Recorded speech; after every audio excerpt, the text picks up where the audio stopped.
Hello everybody, welcome to this week's De-JOE-tional. Now, appropriately enough, today's topic is on anger. And here I am recording this for the fifth time. So I'm not angry, a little annoyed, but not angry. I was kidding. Anyway, we're going to go into our next chapter of If God is Love, Don't Be a Jerk. But I want to let you know we're going to wrap up here in a couple weeks on this. When I first opened this book and saw that there were 18 chapters, I'm like, cool, we'll do 9 weeks of this. I do a couple chapters a week. That'll be fine. And then I read the introduction and talked about the introduction for the whole segment. And so, okay, well, then we'll do 10 weeks. And then we got into the first couple chapters. And again, they were so full of information that I didn't want to go too much past the 15-minute mark, which I did. And then decided to go ahead and do a chapter a week. Well, now here we are in chapter 14, still going, and there's 4 or 5 more left, and John's getting a little angry. He's starting to take some stands on issues that you can tell he's very passionate about, and we're not going to talk about him. Like, for the example, this next chapter is about abortion, and nope. Not going to do that. Then our chapter on angry that we are going to talk a little bit about today, but most of this chapter he talks about the election, the Black Lives Matter, LGBTQ. Nope, not doing that. The next chapter he talks about the white privilege issue. Nope, not going to do that either. And then we'll look at the next couple. We'll do this for a couple more weeks, and then we'll be done with this book and we'll move on to something else. So why am I skipping through these? Same reason why I skip through some pages. If you remember, if you've been watching my videos every week, and if you haven't, why haven't you? But if you've been watching every week, you'll know that I tend to skip over controversial subjects. Is it because I don't care, or because I don't have an opinion? Or no, not at all. I care quite a bit about some of these. But I know you do too. And our opinions may be different. And because we live in a society now where we can't have differing opinions and be civil to each other, it's easier to just skip past it. Just like, when we're on Facebook or social media and we're scrolling through and we see something that triggers us, we can either choose to let it trigger us and get all frustrated and mad at it and engage, or we can just scroll past it. So I choose pretty often to scroll past it. And that's what we're going to do with our book. We're going to scroll past a few things. If you want to have discussions about those topics, I'm happy to sit down and have a discussion with you about it. But we're not going to do it in our open forum here. But I do want to talk about anger, because it's something that we are all experiencing. And I read about it quite a bit on different Christian Facebook pages and different secular pages and emails and all this kind of stuff about how angry we are as a society anymore. And that's not news. You guys have all seen it. We are angry. We look for reasons, and not all of us, not all the time, but as a society, we tend to look for reasons to be triggered. We're afraid to say anything that might trigger somebody's emotional response to the point that there's a big outrage about it. Right? Honestly, I don't know if there is or not, but there could be somebody out there triggered that I wear Adidas gear. You can see my Adidas logo here. Somebody could be triggered that I wear Adidas. I don't know. Anyway, my point is we all find reasons to be angry, but sometimes being angry is good because it means we care about an issue and we seek justice for it. As long as our anger is well placed and properly placed and sufficiently placed. Otherwise, you're just a big mouth, right? And you're just stirring trouble. So I'm going to start by reading what John writes here at the beginning of chapter 14, Holy Ferocity. A family member I hadn't seen in a few years texted me seemingly out of the blue. "You're coming across as really angry lately," he said. "Good," I replied immediately. "I was afraid I wasn't communicating clearly." Not properly appreciating my sarcasm in the spirit in which it was offered, he continued sternly, "I feel sorry for you for all that anger, especially as a Christian." "Don't," I said. "I know why I'm angry, and I think it's worth it." Anger tends to get a bad rap in the church. Granted, it's not among Paul's celebrated fruits of the Spirit, and it isn't going to make a short list of most people's commonly named characteristics of Jesus. But anger and love aren't mutually exclusive. In fact, sometimes what looks from the outside like simply the former is actually profoundly prompted by the latter. We see the anger, but we don't see the love behind our anger. Does that make sense? We feel so passionately about an issue. We love this issue so much that we become angry in expressing it. Does that make sense? You know what I mean. All right. It is not rage merely for the sake of rage, but for the sake of justice. A holy discontent that internally disrupts us, first to the point of agitation and then to action. Great thinkers before us have highly warned us about the potential of toxicity of unhealthy, cultivated anger. Buddha says holding on to anger is like grasping a hot coal with the intent of throwing it at someone, but you're the one that gets burned. Albert Einstein writes that anger dwells only in the bosom of fools. Plato cautions that there are two things a person should never be angry at: what they can help and what they cannot. Aristotle offers a different way of thinking about the redemptive possibilities of our outrage that merits considering. Anyone can get angry. That's easy. But to do this to the right person, to the right extent, at the right time, with the right motive, and in the right way, that is not for everyone, nor is it easy. Using these various qualifiers to measure our expression of anger can be game changers, whether you're a person of faith or not. The right person, right extent, right time, right motive, right way. So the object of our anger, the level of our anger, the timing of our anger, the purpose of our anger, and the manner of our anger all matter. These who, how much, when, why, and how questions can give us a really useful filter for assessing the appropriate nature of our outrage and, more importantly, a productive expression of it. That's key here. A productive expression of it.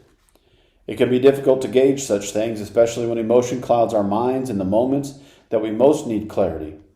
This is because our anger in the immediate present is often about something other than what we imagine it is. Imagine for a minute, or think for a minute, about the last time you got into a yelling, screaming argument with somebody. A friend, spouse, God, a stranger, who knows? What caused that outrage?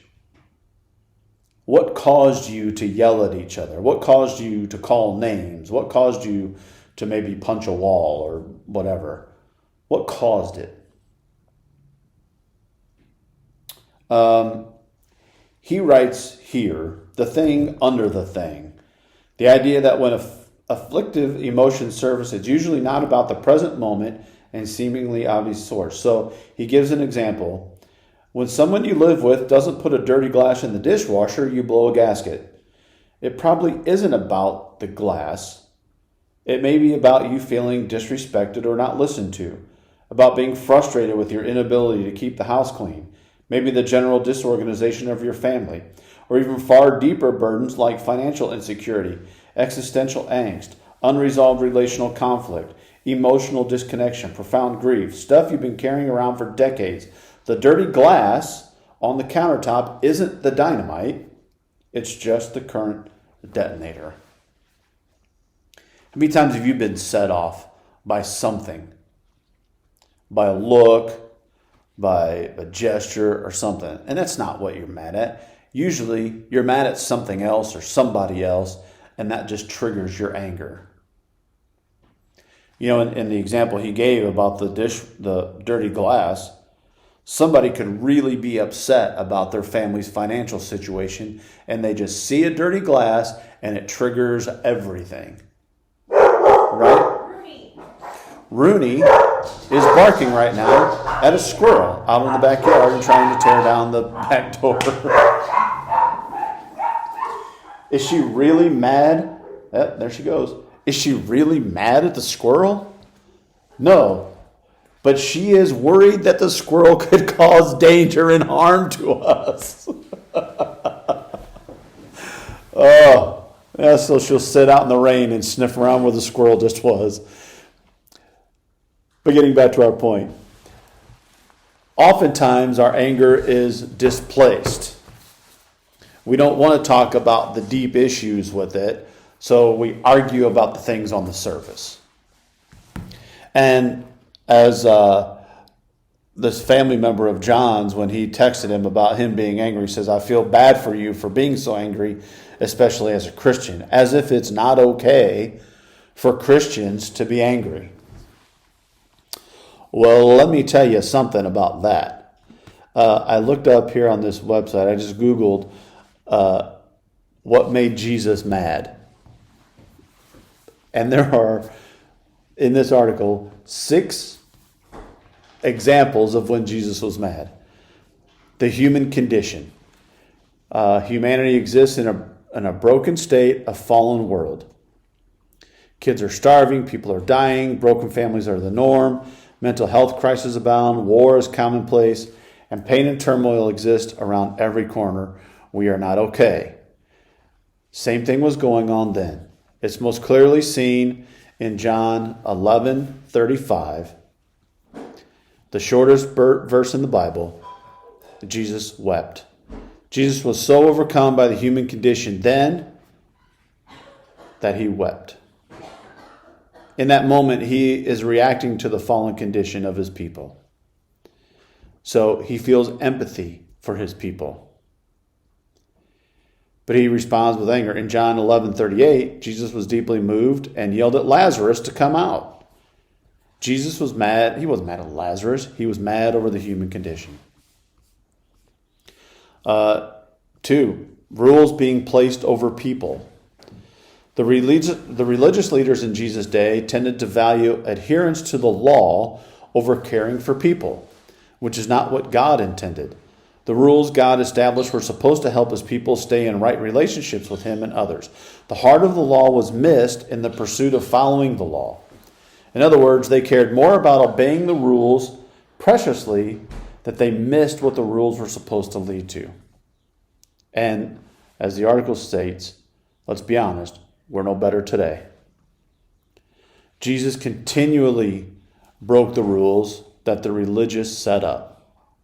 Now, he didn't break the law that God had established. Rather, he broke the rules that the religious leaders put into place to protect the law. The best example given in the Bible is Matthew 12:10, Luke 13:10 through 17, and Luke 6, verse 7, and John 9:16. Jesus healed on the Sabbath. To the religious leaders, that was a no-no because on the Sabbath you were supposed to rest. But Jesus pushed back on this attitude and showed that people were more important. What made Jesus mad? Rules that kept people from him. 3, kids being pushed aside. Jesus had a special spot in his heart for kids, and he promised justice to those who harm kids, claims you must be a child to enter his kingdom, and always made room for kids. Mark 9:36-37, Matthew 18:14, Luke 9:47 and 48. And one time, the disciples tried to rebuke Jesus for giving the time he was giving to kids. Big mistake. Huge. Jesus wasn't having it and insisted that kids deserve a seat in the kingdom of God. We often push kids aside, but Jesus never did. So Jesus does not like kids being pushed aside. Number 4, self-righteous judgmentalism, religious phonies. We love to think we're better than them, don't we? At least I'm not as bad as so-and-so, and we often think too highly of ourselves. We aren't as good as we think we are. And Jesus got mad at those who thought they were all that. Most commonly, Jesus got mad at the religious leaders because they were just religious phonies. They pretended to be good, but in reality, they were just as messed up as everyone else. They refused to acknowledge their own sin. Matthew 23, verses 25 through 32. Jesus famously calls out this hypocrisy by saying, they wash the outside of the cup, but ignore the inside. They cared more about what people thought of them, that they would appear to be righteous. In doing so, they ignored the dirtiness of their heart. In other words, they ignored what was more important for the sake of appearance. So what made Jesus mad? The religious leaders that pretended to have it all together while ignoring the sinfulness of their hearts. Number 5, I know we're running over a little bit of time. I got 2 more points. Number 5, making it difficult for people to get to God. The reason Jesus often got mad at the religious phonies is that they made it hard for people to get to God. They complicated the rules, sold sacrifices for a profit, and belittled those who weren't as good as them. All this so they could look better and feel better about themselves. We all do this at times in our minds and behind people's backs. We tear people down so we look better. We're no better. This is what ultimately caused Jesus to flip tables in the temple twice. John 2, 13 through 17 and Matthew 21, 12 through 17. What was happening was the religious leaders were selling the sacrifices required by God's law for a profit. In other words, poor families who traveled far and at great expense to follow God's law were extorted when they should have been helped. So what makes Jesus mad? Keep people he loves from having access to him. People that made it more difficult to get to him. And then finally, number 6, and from this article, selfish ambition. Jesus often got mad when people had ulterior motives or selfish ambitions. He critiques the Pharisees for praying loudly in public because they were doing so for their own gain. He once said he preferred the pennies of a widow to the large bags of coins from the Pharisees. He was admonishing the Pharisees because they didn't care about the heart of giving. It was all about the show. And that made Jesus mad. So, Jesus was mad. It's okay for Christians to be mad. It's okay for us to be angry. But it's not okay for us to fly off the handle. It's not okay for us to take things to the extreme. Remember, it's okay to be labeled as angry at times.